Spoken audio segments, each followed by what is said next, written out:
అమ్మ మీ పేరేంటి? మీరు ఎక్కడి నుంచి వచ్చారు? మేమా రాణిగంజ్ మాది.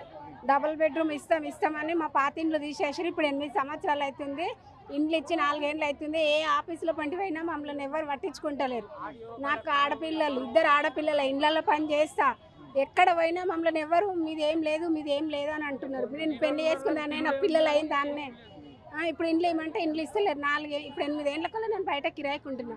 మా ఆయనకు బీపీ, షుగరు, నాకు కొడుకులు లేరు. కానీ అర్హులైన ప్రతి ఒక్కరికి కూడా డబుల్ బెడ్రూమ్ ఇస్తానని చెప్పి అయితే ప్రభుత్వం చెప్తుంది కదా. ఇయ్యలేదు మాకు. కేసీఆర్ అయితే ఇయ్యలేదు మాకు.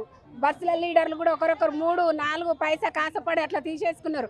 మాకు ఇప్పటి వరకు కూడా మాకు ఎవరింత న్యాయం చేస్తలేరు. ఇప్పుడన్నా రేవంత్ రెడ్డి న్యాయం చేస్తాడని ఇక్కడికి వచ్చినాం. భౌతానికి వచ్చినాం. మరి ఏమన్నారమ్మా లోపల ఏమన్నారు వాళ్ళు? తీసుకున్నారు, కాగితాలు తీసుకున్నారు. ఫోన్ చేస్తామమ్మా అన్నారు. ఫోన్ చేస్తా అన్నారు. నంబర్ తీసుకున్నారు, ఫోన్ నంబర్ తీసుకున్నారు. అది మరి ఈయన నన్ను న్యాయం చేశాడు అనుకొని వచ్చినాం.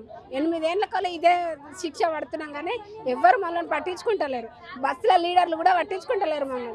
మాకు పైసలు కావాలంటున్నారు. మేము ఏడికేందే వాళ్ళు చెప్పండి. మరి మాకు 2 ఆడపిల్లలు, మా ఆయన బీపీ, షుగరు, నేను ఒక్కదాన్ని బాసన్లో పని చేస్తాను.